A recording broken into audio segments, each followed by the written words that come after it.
Breaking news out of North Korea right now. In breaking news which should make all red-blooded Americans glee with pride and patriotism. A former British Foreign Secretary Sir Malcolm Rifkind is telling the BBC that Saturday's failed North Korean missile misfire was apparently no misfire at all. Apparently, it's being reported that the missile fired Saturday, which blew up almost immediately after launch, wasn't just North Korea's ancient technology and plain ineptness at play, but it was none other than the Pentagon's doing. It's rumored President Trump's Pentagon has used cyber warfare tactics to render Kim Jong-un's wargaming days over, at least for now. Via the Federalist Papers. The failed missile test in North Korea may have been an act of sabotage by the United States government. A former British Foreign Secretary is telling the BBC that American intelligence used cyber warfare before to thwart North Korean missile test and that there is a strong belief that the Trump administration was behind the regime's failed launch. Sir Malcolm Rifkind said, "It could have failed because the system is not competent enough to make it work, but there is a very strong belief that the US through cyber methods has been successful on several occasions in interrupting these sorts of tests and making them fail." All this came at a time when United States Vice President Mike Pence is scheduled to visit South Korea. Pence is visiting to discuss the rising tensions between the North and the South. Because the Korean War ended in a truth and not an actual peace treaty, the dirt-poor North Korea and the prosperous democracy freedom-loving South are still at war. Kim Jong-un, which is also known as the only fat boy in North Korea, where most of its population is starving, regularly threatens the South and the South's main ally, the United States of America. As he stated multiple times during the 2016 presidential campaign, President Trump has sent a clear message to Fat Boy, stating if he keeps up his shenanigans he might even give the order to strike without North Korea striking first. By doing this, Trump has set a clear presence that the days when Fat Boy used to throw a temper tantrum and the US would send him money or sign Michael Jordan basketballs to keep the peace were in fact over. This shows the deal President Bill Clinton made in order to stop North Korea's nuclear program was a resounding failure. Thank God the days of the Clinton and Obama appeasement policies and leading from behind are over. Good riddance. Look what Trump just did for Easter. This is amazing. After 8 long and dark years of having the far-left anti-American heat, Barack Hussein Obama as president, this Easter Christians can once again be proud of their leader. It's being reported President Trump has traveled to Mar-a-Lago on Air Force One for this Easter Sunday. First Lady Melania and their son Barron will travel on their own Trump Force One to meet him. They are going to have the whole Trump family over for Easter Sunday celebrations.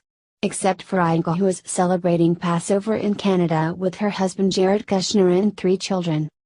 The first family will attend Easter service at the Church of Bethesda by the Sea near their estate in Palm Beach, Florida on Sunday. The same church where the future president and future first lady were married back in 2005. The president is then expected to spend the rest of the afternoon with family, celebrating Easter festivities and having their traditional Easter egg hunt with his grandchildren. On Monday he and the First Lady will travel together to the White House to host the annual Easter egg roll. The first Easter egg roll began in 1814 and it was started by First Lady Dolly Madison, the wife of then President James Madison. Hundreds of children decorated their own eggs, which they brought from home, to join in the fun. Of course, during their time at the White House, the Obamas turned the fun into a let's go play them to promote an active lifestyle. They could never take a break from the agenda. During his weekly radio address, President Trump stated, "Easter is a holy day of reverence and worship, a sacred time that fills the spirit of our nation with the faith of our people. America is a nation of believers. As long as we have faith in each other, and trust in God, we will succeed. We're a Christian nation again. Amen, my president, amen, amen." Shocking. Trey Gowdy revealed Obama's secret sleazy actions. You'll be speechless? In a current bombshell revelation, Trey Gowdy uncovered mystery operations completed by 30 Obama's insiders that are putting each national's life in huge risk. When they are doing their occupation right, our intelligence agencies mean the world to our national security, as they are continually seizing terrorists' plots to assault America, Yet, since the previous president abused his forces to corner the organizations and utilize them to push his own motivation, Trey Gowdy imagines that around 30 Obama insiders have stayed in the White House. Their main goal is to break data, keeping in mind the end goal to wreck the believability of these offices and imperil U.S. observation programs that deal with our well-being. A few days prior, Trey Gowdy made uncovered Obama's insider facts and cautioned the liberals' media about the results of their illicitly got data utilized against the president. He said that, "Not only are these actions highly illegal, but it is an extremely dangerous threat to the safety of all Americans and to our national security. The unnamed source is one issue, and I'm going to let the media sort out whether the moral quandary that is that. I tell you what is not a moral quandary. That is printing of classified information. I will tell you this, we had a hearing yesterday on one of our surveillance programs up for reauthorization programs this year. The reauthorization of these tools that we need to keep US safe is in jeopardy if we do not stop the leaks," Gowdy continued. "Leaks are illegal and they are dangerous and they are deleterious to our national security. It is a small universe of people who would have had access to the underlying conversation, any summaries, and then what ultimately wound up in the Washington Post. So you need to find those 30 and apply whatever pressure is necessary from a legal standpoint through your investigation, because leaks are going to destroy these programs," he added. Considering all that he has done, it doesn't shock us that the previous president is taking unlawful activities as a weapon against his adversaries. In any case, what he's doing is to a great degree flighty, as that these activities can put our country's security in question. The president must recognize these 30 worms and dispose of them quickly. What do you think about this? Do not hesitate and write your thoughts in the comments section below. Share the truth, be patriots. Thank you for reading. Insane. BLM activist attacks Trey Gowdy in courtroom, what he did next will leave you speechless. In the politically charged world that we live now, Trey Gowdy is a beam of expectation.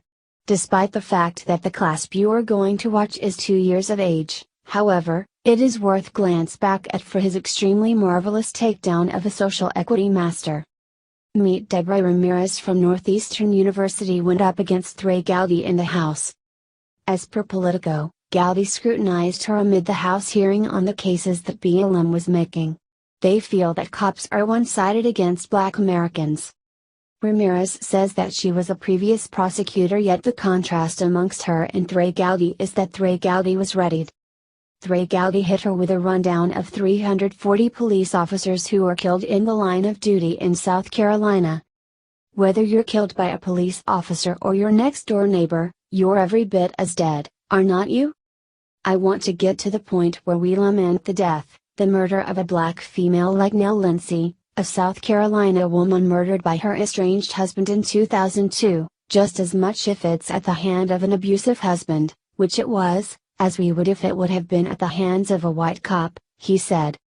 So I hope that part of this 21st century police strategy conversation that we're having includes getting people to cooperate with law enforcement so you can hold people to the exact same standard regardless of the race of the victim, he said. This is great, Gowdy. What do you think about this? Do not hesitate and write your thoughts in the comments section below. Share the truth, be patriots. Thank you for reading. Breaking. President Trump did it, finally he did it, this is huge. President Donald Trump has been caught up with surveying a considerable measure of the horrendous executive orders foisted upon us by President Barack Obama in the previous administration.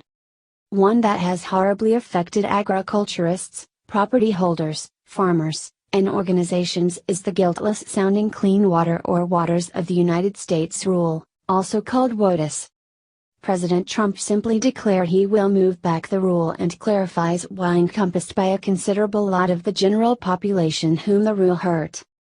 Homeowners holders who did anything even with puddles of water all alone land could successfully be stuck in an unfortunate situation from the rule due to the national government reach. From Daily Caller. Republicans, farmers and industrial groups have called the rule an EPA power grab because it extends the agency's powers to new heights over ephemeral waters not physically connected to waters of the U.S. 32 states filed suit against EPA in the court to get federal judges to strike down the rule. EPA Administrator Scott Pruitt sued to have the rule overturned while Attorney General of Oklahoma, a federal judge in North Dakota, issued a stay against WOTUS in August 2015, suggesting there could be legal issues with the rule. Trump wants the EPA to ensure waters are kept free from pollution, while at the same time promoting economic growth, minimizing regulatory uncertainty. He additionally needs to ensure the rule regards the part of states and Congress. The Standard. Trump is suggesting that records both for ensuring water and securing the privileges of landowners? The Scalia Standard. Trump will order federal officials to interpret the term navigable waters in a manner consistent with the opinion of Justice Antonin Scalia in Rapinos v. United States, a departure from the Obama administration interpretation of federal power. Supreme Court Justice Antonin Scalia, who died in 2016, wrote in his plurality opinion for Rapinos that navigable waters refers to relatively permanent, standing or flowing bodies of water and not ephemeral flows. Sounds like an extraordinary arrangement, a Scalia Standard ensuring the Constitution in addition to securing the privileges of landowners and organizations. What do you think about this? Do not hesitate and write your thoughts in the comments section below. Share the truth, be patriots. Thank you for reading.